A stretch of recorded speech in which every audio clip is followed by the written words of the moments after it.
ìṣọ̀lá làṣíwájú mo sì lè yọ. ọmọ egungun jọbí. Atlantique FM à Cotonou sur la 92.2.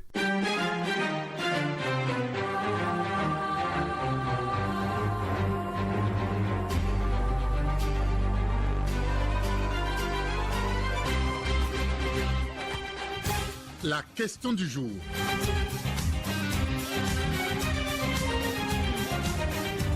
La question du jour, question de santé.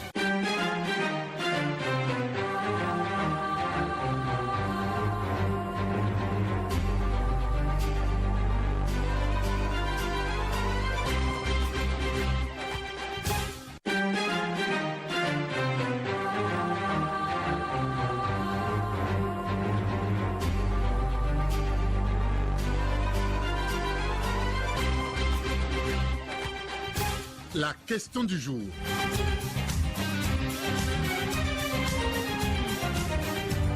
La question du jour, question de santé.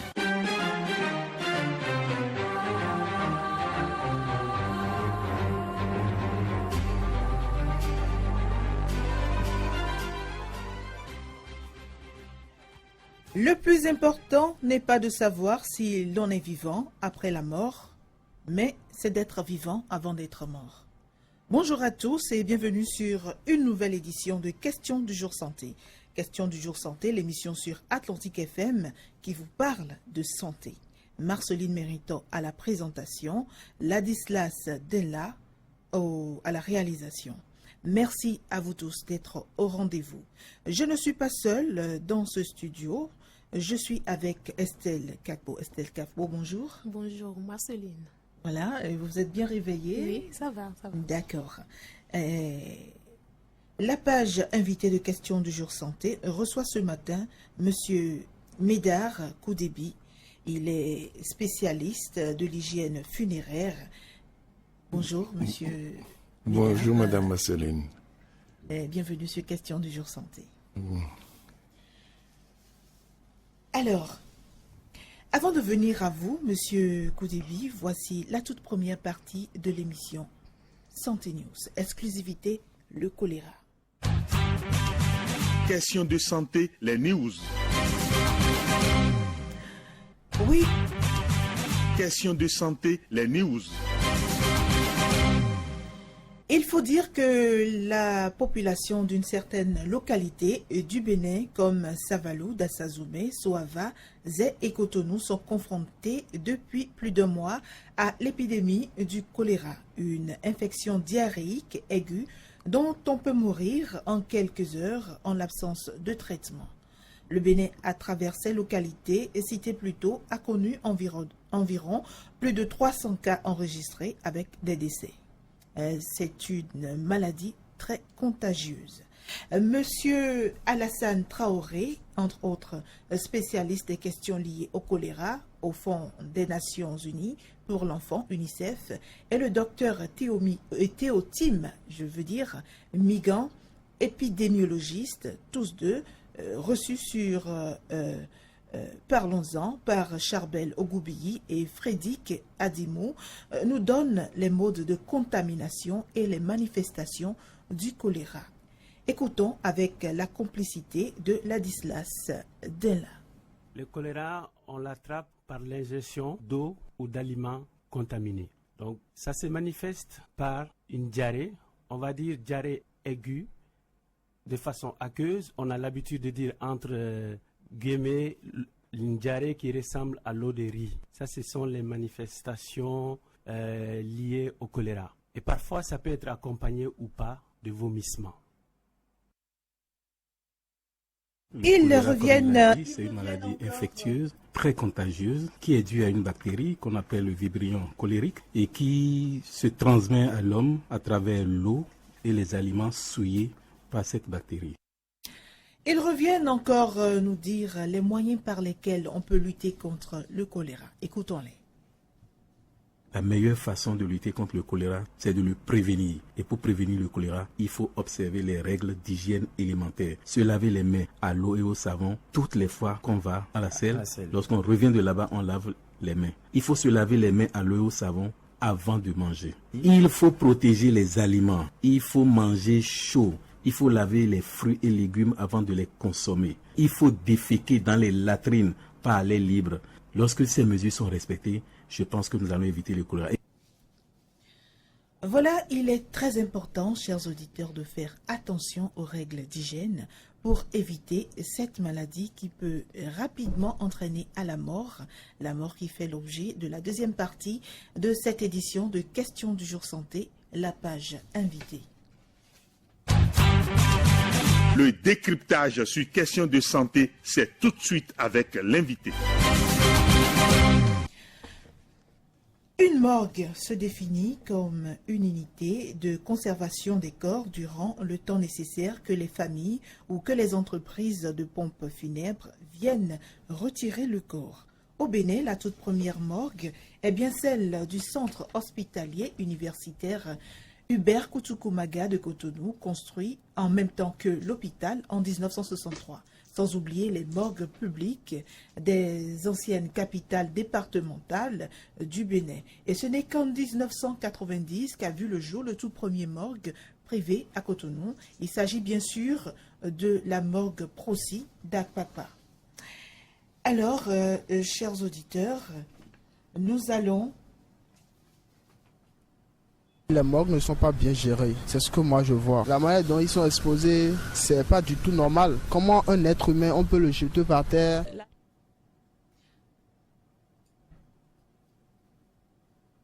Indicatif. Coussin. Jamais accepter mourir dans votre vie. Dans ces morgues qui ne se respectent pas, parfois on superpose les corps et les corps sont entassés.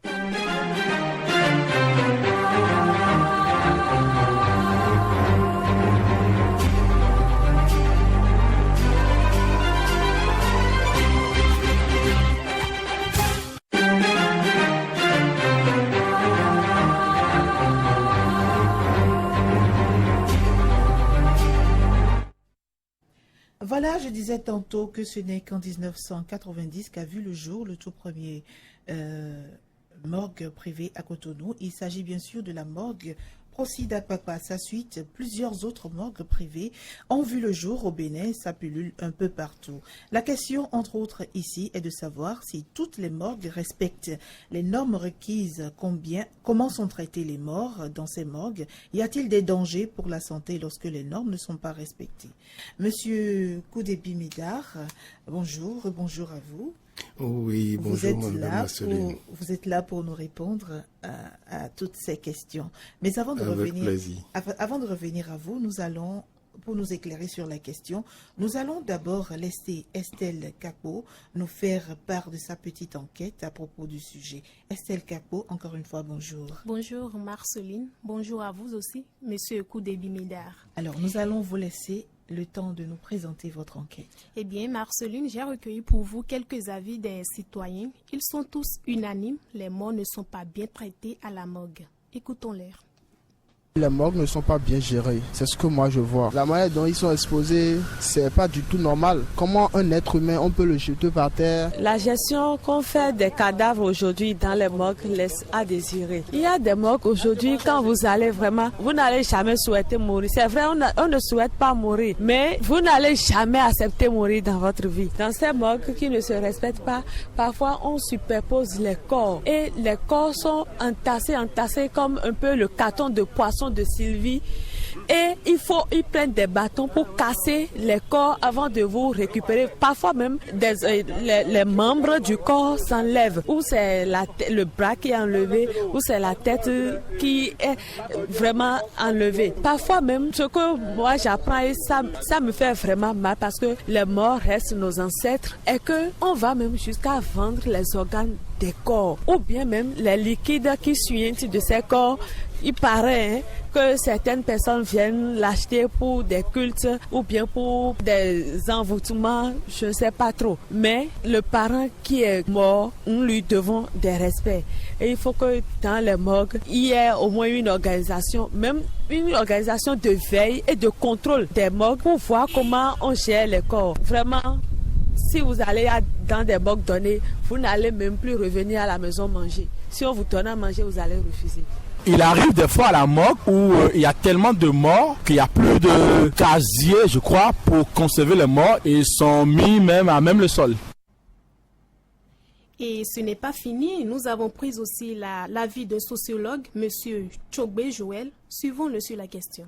Il se pose par endroit des problèmes en matière donc de gestion de ces cas au niveau de ces morgues-là. Je crois bien qu'il y a des standards reconnus de tous qu'une morgue doit pouvoir donc respecter pour la conservation efficace et efficiente donc des corps. Mais au Bénin ici, par endroit, si ce n'est pas la disposition des morgues qui ne respectent pas les normes, parce que pour implanter une morgue dans une zone, il faut une étude environnementale qui puisse situer les responsabilités pour savoir que la zone, par exemple, n'est pas une zone à risque d'inondation. La zone est un peu décalé donc des agglomérations où il y a une forte concentration des populations. Tout ceci n'est pas forcément respecté. Bon, pour peu que quelqu'un ait les moyens pour faire son business, on va du coup installer donc les morgues à des endroits qui ne respectent pas forcément le décalage au milieu des agglomérations, et il y a une forte proximité entre les agglomérations et puis maintenant l'emplacement de tous les morgues. Et cela déteint forcément sur l'environnement, parce que le corps, c'est un problème qui peut être d'ordre institutionnel. Il va falloir définir une aventure juridique qui encadre donc le fonctionnement de ce secteur pour que quelqu'un qui a l'initiative donc de créer une morgue privée soit soumise donc à une démarche cohérente, une démarche conçue de tous, mais qu'il respecte, que cette personne-là respecte également les dispositions réglementaires. Mais lorsqu'il n'y a pas de loi qui encadre cela, chacun donc crée une morgue à volo, comme cela lui plaît, et un problème de sensibilisation à mener à l'égard donc de ces promoteurs de morgue, ces gestionnaires de morgue, que les députés également s'empressent donc de réguler cette activité-là, que les promoteurs également s'arriment au test pour que la culture et le respect qu'on doit vouer au corps qui est sans vie ne disparaissent pas. Voilà, Marceline, ce que j'ai pu recueillir pour vous sur la question, la morgue. Merci beaucoup, Estelle. Nous allons nous retourner vers M. Koudebi. Monsieur Koudebi, votre réaction? Et votre deuxième enquête, surtout la dame, a tout décrit. Les corps sont entassés l'un sur l'autre, des fois jusqu'à 1,20 m de hauteur par endroit. Et ceux qui se disent être aux normes ou le modèle ne répondent pas aux critères de l'environnement. Et beaucoup échappent au contrôle de l'ABE, l'Agence béninoise de l'environnement, qui devait donner le certificat de conformité environnementale avant toute ouverture de morgue au Bénin. Et malheureusement, la distance des 100 mètres minimum par rapport aux premières habitations ne sont pas respectées.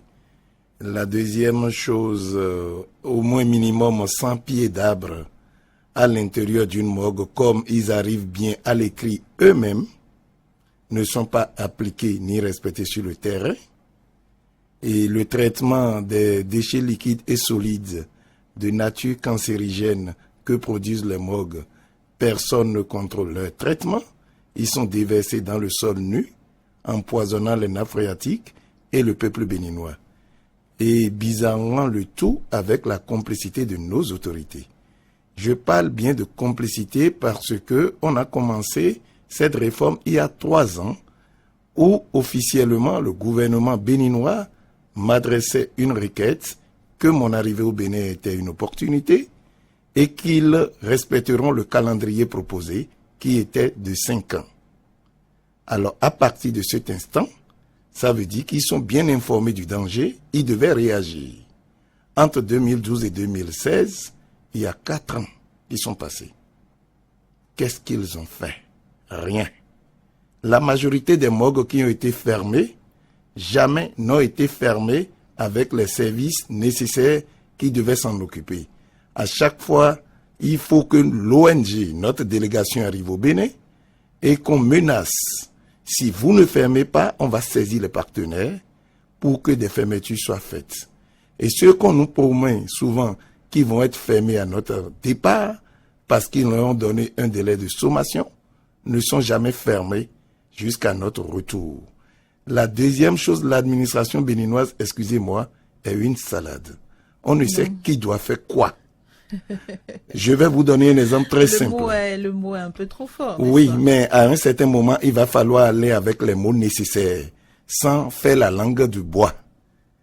Quand je dis il y a méconnaissance de l'administration béninoise, quand vous allez par exemple au ministère de l'Environnement, vous envoyez un courrier réceptionné depuis le 6 juin par le ministre Tonator de l'Environnement qui devait réglementer ce secteur, qui n'a pas répondu depuis 4 mois alors que c'est écrit blanc sur noir dans un délai raisonnable de 45 jours.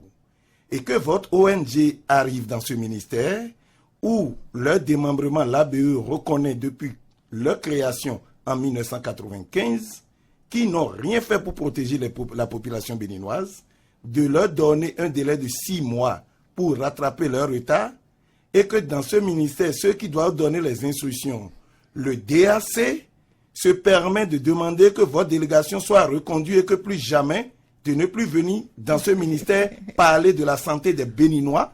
Ça veut dire que ces gens-là ne savent pas qu'ils sont là pour protéger les Béninois et qu'ils ne savent pas que le mot rupture du président Patrice Talon veut dire le citoyen d'abord. Et ce DAC, s'il va rester 5 ans, imaginez combien de Béninois ils vont tuer.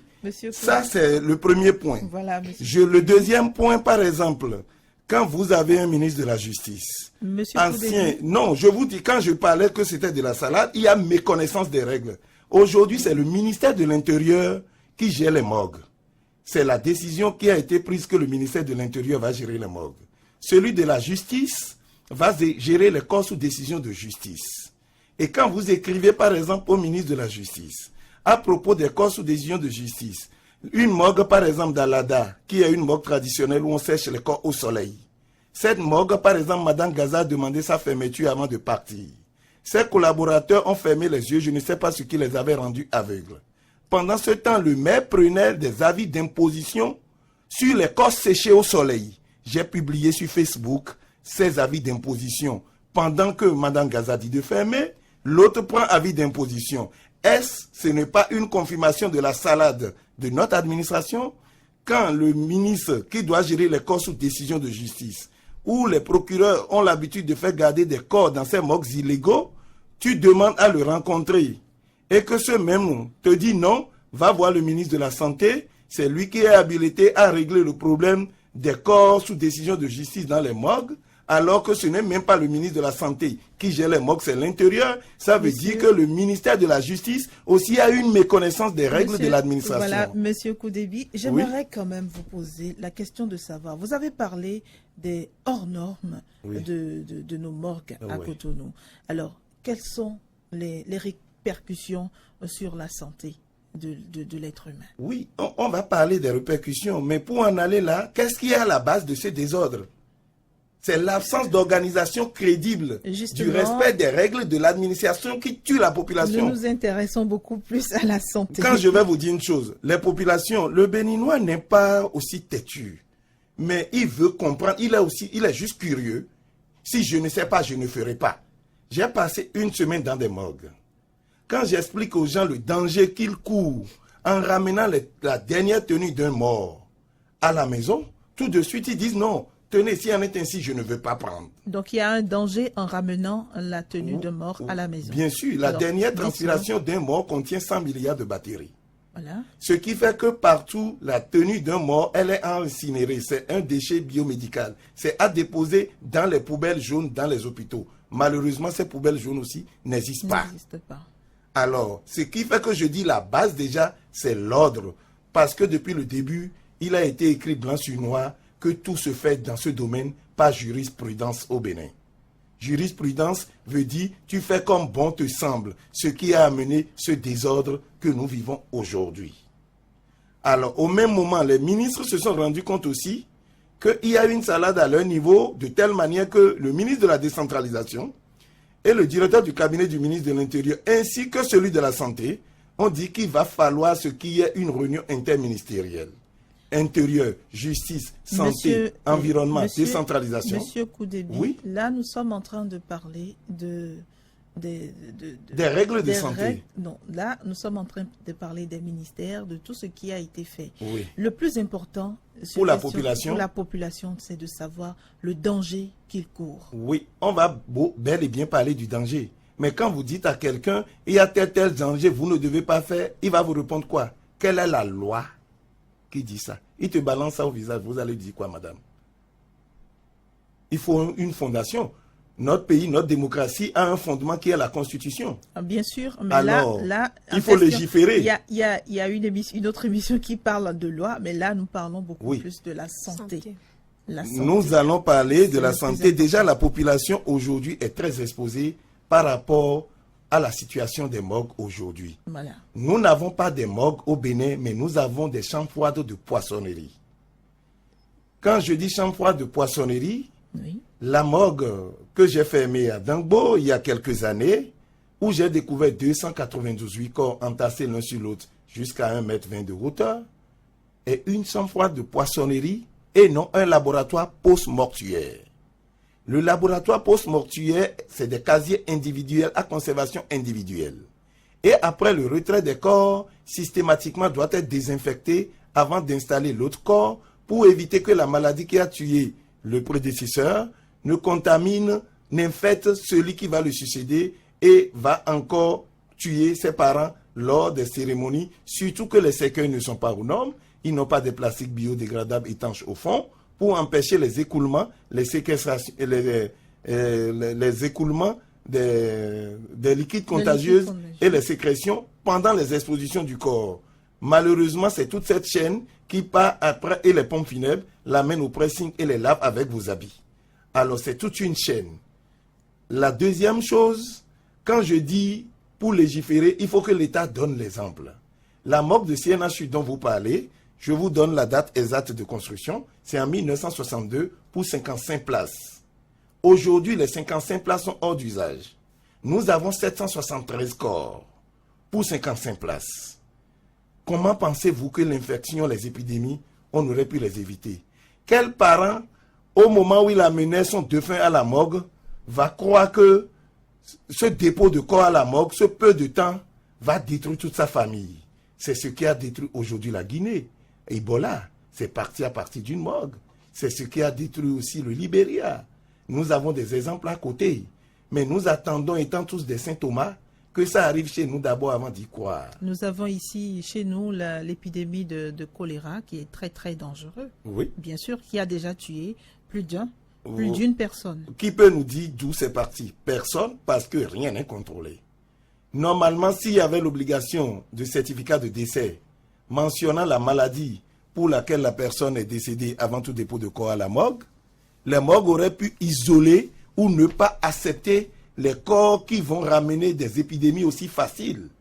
Et il y a une liste de maladies pour lesquelles les corps ne doivent pas aller dans une morgue. Mais puisque personne ne met un certificat de décès avant tout dépôt de corps à la morgue, le morguier est exposé.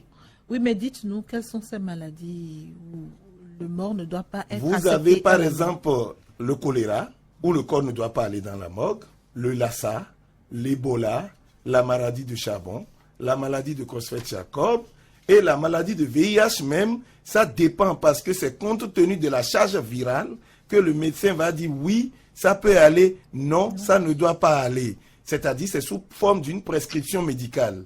Malheureusement, aujourd'hui, on amène tout et n'importe quoi dans les morgues. Et nos hôpitaux aussi sont responsables. J'ai échangé avec plusieurs responsables. Dans quelles conditions ils sont responsables? Quand par exemple, ils prennent tout de suite quelqu'un décède, on confisque systématiquement le corps afin d'obliger le parent à payer les frais de chambre et des 6 mois, des 3 mois qu'il a fait avant le décès. Sachant bien que les médicaments déjà ont ruiné la famille et qui se sont peut-être déjà endettés, ils se disent en fond, mais comment je peux vider déjà toute ma fortune et vendre maintenant le dernier terrain qui me reste, c'est-à-dire ma parcelle, pour aller payer les frais de conservation? Ils essaient de corrompre les morguiers avec 20 000 francs qui leur volent les ongles et les cheveux. Et c'est avec ça qu'ils vont faire les cérémonies et abandonnent le corps à l'État. C'est ce qui a amené la situation des 350 corps que nous avons enterrés dans une fosse commune la nuit du 9 au 10 avril 2014 au cimetière de Sommet. La même chose enterré le 10 mars passé et au cimetière de Paracou, 145 corps, dont 41 corps de bébés, sans parler des 87 enterrés à Porto-Novo. Et alors où je parle encore, il y a 117 corps sous décision de justice à la morgue de Porto-Novo, fondus l'un dans l'autre, où pour reconnaître le nombre de corps, c'est juste pas le nombre de têtes qu'on compte dans des sacs poubelles qu'on attache, qu'on arrive à savoir le nombre de personnes qu'on veut enterrer. C'est pour vous dire que ces situations sont responsables des épidémies. Beaucoup de ces situations sont responsables des épidémies. Donc, ce sont les plus, les morguiers qui sont les plus exposés à des maladies. Les morguiers sont très exposés. Et je peux vous donner l'exemple, par exemple, d'une morgue que j'ai fermée il y a 2 ans. C'est la 2e année. Et pas 2e année, ça fait 18 mois. Parce qu'en janvier, le 15 janvier, ça fait 1 an. Donc, 5 des 7 employés, aujourd'hui, sont condamnés à mort. Ils sont gravement malades, ils ne peuvent plus exercer leurs fonctions, leurs patrons les ont jetés comme des malpropres, ils ont été obligés, notre ONG est en train de les accompagner, on a signé ce patron pour mise en danger délibérée de vie d'autrui au niveau du tribunal, et l'affaire est au tribunal de Porto-Novo à l'heure où je vous parle. Ces 5 sont condamnés à mort. Au même moment, il y a plusieurs autres morguiers qui sont dans les mêmes conditions. Je profite de l'occasion, comme j'ai l'habitude de leur dire, le morguier ne sachant pas de quoi il serait décédé, le potentiel mort qu'on va leur amener, parce que jusqu'à ce jour, c'est des potentiels morts qu'on envoie dans des morgues. Nous n'envoyons pas des morts avec certitude. Parce que pour être sûr que quelqu'un est décédé, il y a déjà un appareil. Pour être sûr que Pierre ou Paul est décédé avant de l'envoyer dans une morgue. Cet appareil, malheureusement, n'existe pas au CNHU. N'existe pas dans les hôpitaux. Et ça ne coûte que combien? Cet appareil coûte hors taxe. Le prix hors taxe, 11 000 euros. 7 200 000. Je l'ai acheté en masse à un médecin béninois qui l'a tout de suite dans son cabinet privé à Calavi parce qu'il devait passer son agrégation. Ça faisait partie des appareils à utiliser. Ce qui fait qu'il l'a acheté pour son cabinet privé pendant que le CNHU n'en a pas. Ce qui amène des cas de réveiller des morgues aussi. Oui, mais parce que les rumeurs courent que des morts se réveillent, des morts qui parlent, des morts qui marchent dans les morgues. Donc, c'est peut-être ces personnes qui sont vraiment réveillées. Ça, je confirme effectivement qu'il y a des gens qui se réveillent dans les morgues parce qu'ils ne sont pas réellement morts. Ce qui fait que je parle de potentiels morts. Et quand ces gens-là ne sont pas décédés, qu'on les envoie, et qu'on injecte le formol, qui est un produit hautement toxique et cancérigène, et qui provoque provoque l'arrêt cardiaque immédiat, du coup, la personne commence à cogiter, à transpirer, des fois à pisser sur lui-même, et les gens disent souvent en fond, tout ça c'est du n'importe quoi. Sincèrement, avant d'envoyer quelqu'un à la morgue, le corps doit être accompagné d'un certificat de décès sur lequel le médecin doit préciser que la mort de Pierre ou de Paul, elle est constante et réelle. Quand il n'y a pas ces 2 mots, que la mort de telle personne, elle est constante et réelle, on ne doit pas se permettre de lui injecter le formol. Ça ne se fait nulle part. Ici, il suffit de rêver 2 heures, ta coépouse peut t'envoyer à la morgue pour collecter les enveloppes le jour de l'enterrement. Ce qui amène le cas des réveillés des morgues du Bénin. Au CNHU, il y a les professeurs même qui m'ont confirmé qu'il y a 3 ans, il s'est fait qu'un morguier est venu à 5 heures du matin, voulant livrer un corps, a découvert une dame qui était assise derrière la porte et qui lui posait la question en fond au morguier, fit un cadeau belé. Et le morguier, ayant pris peur, a pris fuite avant de revenir l'accompagner en soins intensifs pour un bilan complémentaire. Il y a eu le cas aussi de cette dame. Et cette dame risque de contracter d'autres maladies. Déjà contracté d'autres maladies. Et sa chance, si elle n'était pas décédée la nuit, que ses parents n'avaient pas l'argent du formol, on aurait pu lui injecter le formol et on serait en train de faire ses messes d'action de grâce aujourd'hui. C'est pour vous dire que moi, j'ai l'impression qu'on envoie 10% de vivants à la mort. Au même moment... Déjà 10%, est-ce que c'est vraiment sûr? J'ai parlé de 10%, mais les médecins, même au CNHU, m'ont dit 10% c'est trop, mais on peut l'estimer à 5%. Voilà. En tout, il y a une chose, on s'est entendu qu'il y a des erreurs qui se passent. Voilà. La deuxième chose, il y a le cas de cette dame dont je parle, Madame Bernadette Dansou, aussi qui s'est réveillée dans une morgue, qui est aujourd'hui l'agent hospitalier à Semekoji, dont j'ai parlé. Elle aussi, sa chance, c'est que le morguier était allé boire le sourabi. Et du fait que le morguier n'est pas là, on l'a laissé juste devant la porte. Le temps qu'il revienne, systématiquement, cette dame avait commencé à perdre les os. On l'a ramenée au bloc. Et quand les parents sont venus avec le formol, ils ont dit qu'elle s'est réveillée et qu'on l'a opérée déjà. Elle a accouché par césarienne. À l'heure où je vous parle, aujourd'hui, elle vit et l'enfant aussi vit.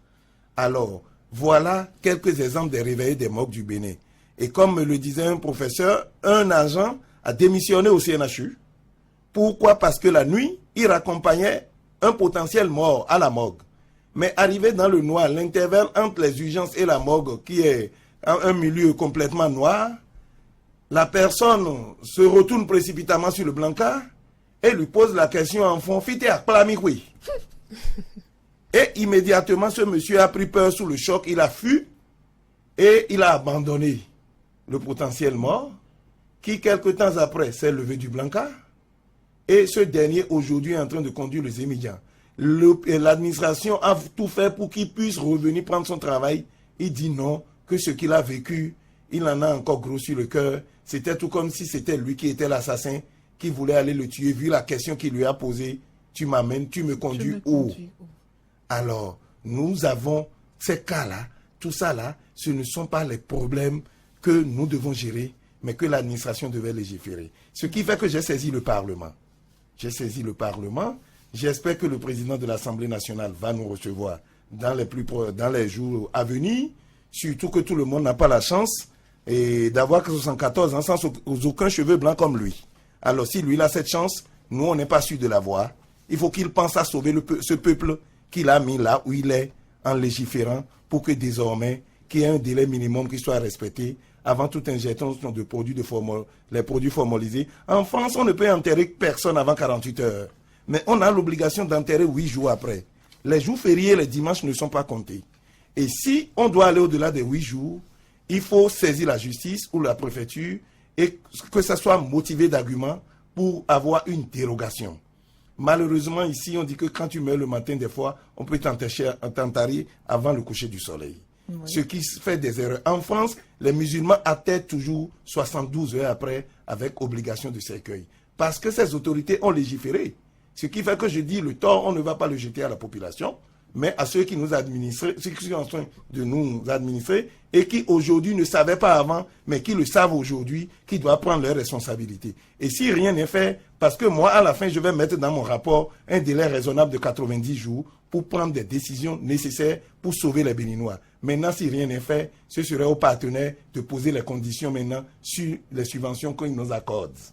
Voilà, chers auditeurs, si vous venez de nous rejoindre, sachez que vous êtes sur Atlantique FM, sur votre émission Question du jour santé qui nous parle aujourd'hui des morgues, de la prise en charge des morts et de leurs conséquences sur la santé. Et si vous nous écoutez en ce moment, sachez que l'antenne est ouverte au 21 30 45 80 ou le 21 30 45 75 pour les appels et pour les SMS au 67 67 19 86. Alors, monsieur Koudébi, dites-nous, qu'est-ce qu'il faut faire? La première des choses, pour éviter tout d'abord que les morts contaminent ceux qui sont encore vivants. La première des choses, comme je vous l'ai dit, c'est le casier de conservation individuel. Et que systématiquement, ça soit désinfecté. Souvent, les gens, après la mort, l'alcool ne sert plus à rien. On utilise le daquin, mais le daquin n'est que valable 15 jours après la première utilisation. Et après 15 jours, ça devient une source de contamination. Et malheureusement, c'est ce que nous n'en avons pas. Notre ONG a fait don d'un certain nombre de produits au CNHU pour désinfecter les blocs opératoires. Parce que là aussi, quand on doit t'opérer aujourd'hui au CNHU, c'est une affaire de chance. Tu vas pour l'opération de pied parce que tu as eu des traumatismes au pied et lors d'un accident et tu reviens avec des germes de méningite qui tuent quelques jours après et on crie, on dit tant à Zétole biomeni, à Zétole minouli. Ce n'est pas normal. La deuxième chose, quand quelqu'un décède, on doit se désinfecter le lit systématiquement. Quand Jacqueline décède, avant d'installer Pierrette, malheureusement, ce qui ne se fait pas, ce qui fait que tu vas au CNHU aujourd'hui ou dans n'importe quel hôpital pour diabète et tu mourras quelques jours du choléra, les maladies nosocomiales. C'est dans nos hôpitaux et voilà les conséquences. Ça tue 30% de ceux qui décèdent dans les hôpitaux. Ce qui fait que je conseille aux populations, quand on vous hospitalise dans un hôpital, si vous avez la possibilité d'avoir au moins le daquin de moins de 15 jours, essayez de nettoyer le matelas avec avant qu'on installe votre parent pour être sûr que vous avez pris vos responsabilités et que vous n'allez pas gérer une autre situation. Si vous avez quelqu'un qui décède, tout de suite un potentiel mort, puisque au Bénin pour le moment nous n'avons pas encore les moyens d'avoir cette certitude et que les corps ne sont potentiellement morts, ne sont pas accompagnés de certificat de décès, il faut carrément déjà isoler la dernière tenue du mort. Et quand vous avez un décès de parent à la maison, avant tout de suite un potentiel mort, de faire quelle manipulation que ce soit, prenez la peine au moins d'avoir un rouleau de compresse perforé avec les trous, à lui mettre au niveau de la bouche, pas à lui enfoncer dans la gorge, juste pour couvrir la bouche, pas à mettre dans la gorge, ça je précise bien, de telle manière que pendant la manipulation, les microparticules qui vont s'échapper, que vous risquez de respirer, qui vont vous rendre malade 3-4 mois après, restent à l'intérieur du compresse. Et si effectivement la personne n'est pas décédée, il aura aussi la possibilité de respirer à travers ces trous de compresse. C'est aussi la deuxième chose à faire. La troisième chose, quand vous avez un parent que vous envoyez dans une morgue, de grâce, par amour pour lui, ne le laissez pas plus de 10 jours. Et veillez à ce que ça ne soit pas une chambre de poissonnerie, ni un conteneur que tout de suite, dans une localité de ce pays où j'ai découvert 187 corps, malgré ça, toute l'administration est informée, personne n'est motivé à aller fermer ce conteneur et j'attends si rien n'est fait à la veille de mon départ, je vais prendre mes responsabilités et fermer ce conteneur parce qu'il a mis en danger délibéré de vie d'autrui. La deuxième chose, on parlait aussi que les zones inondables qui sont des cimetières, n'achetez pas des tombes là. L'OMS est très clair. Avant d'enterrer quelqu'un dans une zone, la zone doit faire l'objet d'une étude environnementale et ne doit connaître l'inondation les 10 dernières années. Et ce n'est qu'en ce moment qu'on peut choisir cette zone comme cimetière, tout en respectant au moins une distance de 100 mètres des premières habitations pour être sûr que quand il va pleuvoir, que l'eau va rentrer dans les tombes et va se retirer avec les produits formalisés, qui sont des produits hautement toxiques et cancérigènes et qui ont 99 ans de vie dans le sol, ils ne vont pas polluer les nappes phréatiques et que les voisins vont boire l'eau du formol concentré. Ce qui fait que je conseille toujours à ceux qui habitent autour du cimetière PK14 de ne pas boire l'eau de puits, mais plutôt l'eau de robinet. Ainsi que ceux qui habitent autour du cimetière de Zogbo, où par erreur on a même recasé des gens aujourd'hui pratiquement à l'intérieur de ce cimetière ou dans le domaine du cimetière.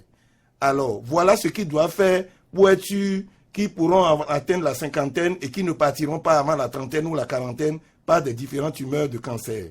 Et la dernière chose, quand on doit enterrer quelqu'un à domicile, comme nous le disons, la tombe doit avoir au moins un minimum de 2 mètres de profondeur et ne doit pas être une zone inondable. Malheureusement, nos maires donnent des permis d'inhumation à domicile, mais sans aucun suivi. À Calavi, par exemple, ce qui les intéresse, c'est les 110 000 qu'ils prennent. Et le reste, peu importe.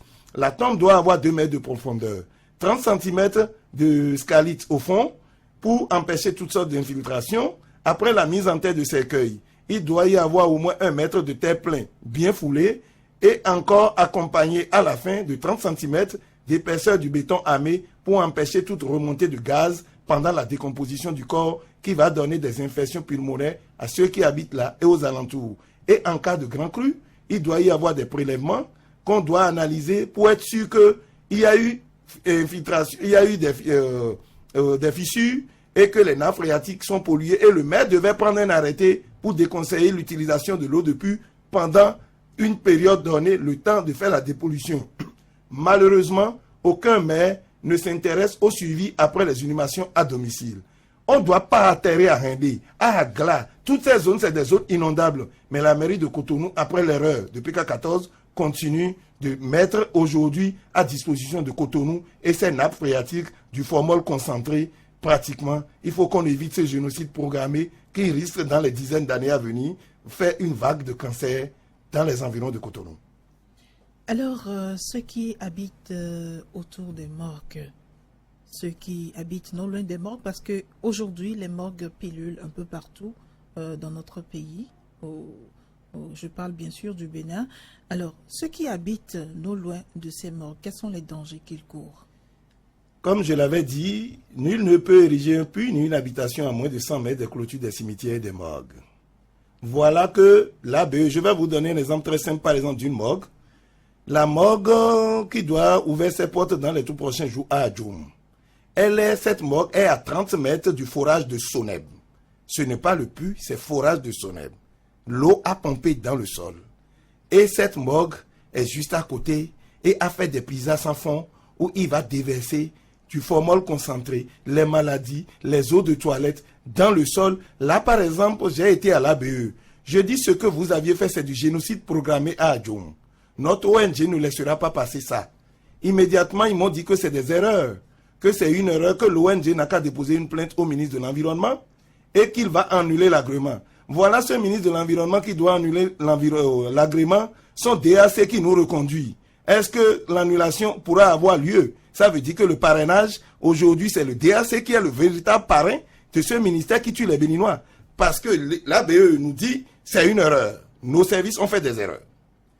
Parce que le maire qui était venu protégeant les intérêts de la population devait nous dire non, ça n'arrange pas ma population. C'était le maire Adjoussiba. Mais que lui l'a signé. Puisqu'il a signé, eux, ils ne pouvaient rien faire. La deuxième chose, c'est une commission qui décide. Mais cette commission, quand le promoteur a eu le privilège de passer du rouge aux lèvres à la majorité de la commission, c'est la majorité qui emporte, même si toi, tu veux respecter les règles, ça passe au deuxième rang. Oui, dites-nous, Monsieur Koudevi, quels sont les dangers que courent réellement ces personnes autour? Ces gens-là, entendons surtout ceux qui seront nés normalement dans ces milieux, entendront parler de 50 ans, 40 ans, mais qui n'en auront jamais. Ils vont développer le cancer de poumon, ils vont développer le cancer d'intestin et de côlon, ils vont tous leurs organes, c'est-à-dire la quantité de produits formolisés qui est hautement toxique et cancérigène, au jour le jour, dès qu'ils seront en train de boire ces eaux du formol concentré, ils seront en train de se brosser les dents avec, petit à petit, le formol va prendre quand même une place très importante dans leurs veines. Ce qui fait qu'ils vont développer toutes sortes d'infections de cancer. On va dire aujourd'hui que c'est le cancer de côlon. Pendant ce temps, on va découvrir le cancer d'intestin et la phase terminale va être une étape de cancer généralisé. Et ils vont ruiner leurs parents pendant qu'ils souffrent sans aucune prise en charge. Nous n'avons pas même des services cancérigènes ici. Nous avons des semblants de chimiothérapie au Bénin, ce qui fait que ceux qui le savent sont souvent obligés de prendre l'avion et de venir en France ou en Afrique du Sud pour continuer leur chimiothérapie. Et voilà dans quelles conditions nous nous tuons. Aujourd'hui, comme je le dis, on a plus la chance de mourir au Bénin plutôt que de survivre à une maladie. Ce qui fait que le commerce des morgues est devenu aujourd'hui le commerce le plus rentable. Parce qu'au début, vous allez voir en 1990, avant 90, il n'y avait que CNHU. Oui. Mais on n'avait pas tant de morts. Et aujourd'hui, nous avons officiellement 47 morgues, soi-disant, dont seulement 7 ont d'agrément. Les autres n'ont pas d'agrément. Mais aucune autorité, par exemple, le service d'hygiène et d'assainissement, et le directeur départemental de la santé, nos DDS, et consorts, les préfets, par exemple, dans les départements, ne voient pas ça. Les maires, tous, on voit, mais on ne voit pas parce que nous avons nos intérêts. Il suffit de dire, ah, c'est temps même, demain. La rentrée veut commencer, hein. Si vous ne venez pas nous voir, ça fait tant pis pour vous, hein. Et c'est comme ça que ces situations de morgue qui nous tuent aujourd'hui servent de complément d'objet direct de salaire à d'autres pour vivre au-delà de leurs moyens. D'accord. Monsieur Koudebi, selon certains rites funéraires, on donne de l'eau de toilette, l'eau avec laquelle plutôt on lave les corps à boire à certaines femmes pour prouver leur innocence en ce qui concerne la mort de leur mari, ou parfois les enfants le prennent pour se protéger du mal. Ce que vous avez dit, c'est tout à fait vrai. J'ai eu déjà 2 cas, des gens qui m'ont confirmé que leur frère aînés avaient voulu qu'après la toilette de leur père à la maison, avant d'amener le corps à la morgue, il a été demandé à tous les enfants de boire une partie de l'eau de toilette de leur père pour conjurer le mauvais sort. Malheureusement, après ça, il y a eu une vague de décès et ils sont tous décédés, il ne reste que 2.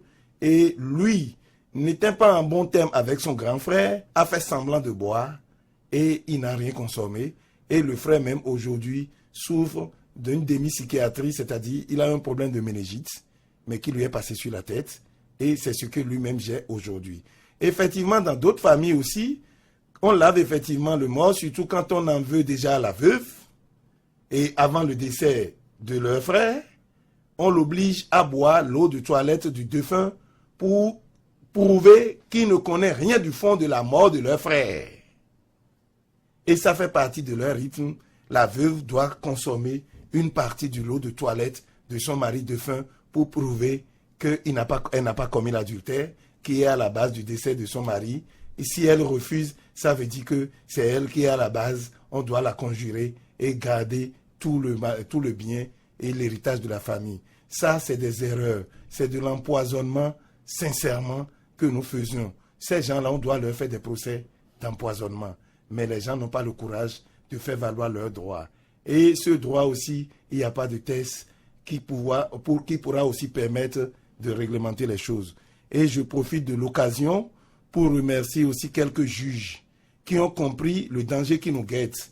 Et on parle des morgues qui contaminent, on parle des morgues qui tuent, mais sans oublier qu'il y a des communes qui n'ont pas de voirie comme à Bomekalavi, et que quand il y a des décès, c'est les officiers de police judiciaire qui font les travaux de la voirie, qui font les découvertes de cadavres avec les véhicules de la police.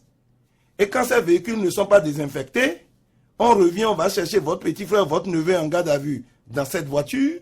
Si la personne est décédée d'une maladie contagieuse, c'est qu'il est condamné à mort par maladie avant son jugement officiel.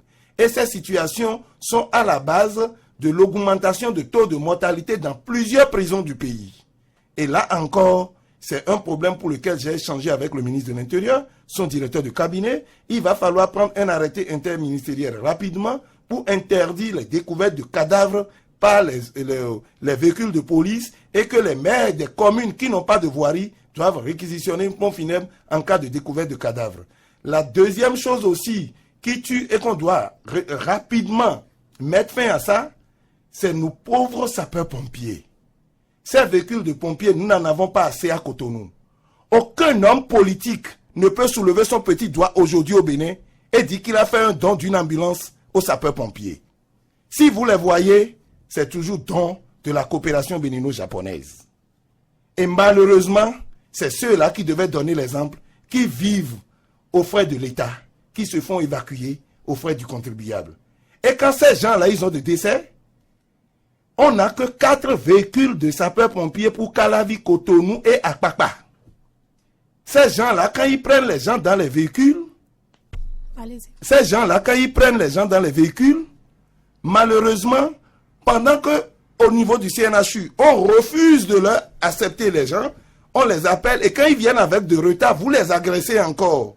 Quand je dis vous, je parle de la population. Ils les agressent que, oui, on a appelé les pompiers depuis, ils sont venus en retard, Moi, la chance que j'ai eue, c'est que la semaine dernière, notre ONG a formé les sapeurs-pompiers. On a voulu faire l'état des lieux des véhicules pour pouvoir les aider à désinfecter. Voilà. Et en voulant désinfecter, on s'est rendu compte qu'ils n'ont pas de moyens. Alors, à partir d'aujourd'hui, que la population sache que les pompiers n'ont pas assez de moyens, les policiers, les OPJ n'ont pas assez de moyens, de ne pas les en vouloir, mais de se retourner contre leurs élus qu'ils ont envoyés au Parlement à tous les niveaux pour qu'ils puissent aider ces gens-là à avoir les moyens pour leur sauver les vies. Voilà. Sans oublier on fait des transferts de corps jusqu'à Parakou, à Natitengu, avec les 4 véhicules qui existent. Il y en a une en panne. On réquisitionne une pour faire transfert de corps à Parakou. Il ne reste que 2 à Cotonou. Et quand ils reviennent avec ces corps qui coulent, on ne désinfecte pas. Et quand vous faites un accident, on vous prend sur les mêmes brancards. Que ça soit interdit désormais que les véhicules des sapeurs-pompiers ne doivent plus faire des transferts de corps. C'est sûr, les auditeurs ont entendu. Nous avons encore beaucoup de choses à dire là-dessus, mais l'heure est tirée à sa fin. Et voilà, j'espère que nous allons vous recevoir une autre fois pour nous parler de cette question qui tient vraiment à cœur. Nous sommes à la fin de cette édition de Questions du jour santé qui nous a parlé aujourd'hui des morgues, de la prise en charge des morts et leurs conséquences sur la santé. Nous étions avec Monsieur Médard Ogoubiyi et il est spécial. Koudébi, voilà. Ah oui, je me suis. Toutes mes excuses, Monsieur Koudébi. Et Monsieur Koudébi, il est spécialiste d'épidémie, d'hygiène funéraire et de prévention de risques de l'épidémie, n'est-ce pas? Et des épidémies. Alors, je suis avec mademoiselle Estelle pour animer Marceline Mérito et Ladislas Denla était de l'autre côté de la baie vitrée. Merci à toutes et à tous pour votre attention. À lundi prochain.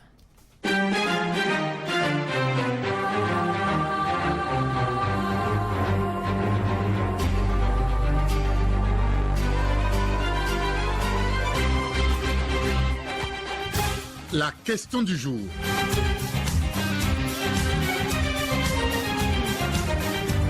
La question du jour, question de santé.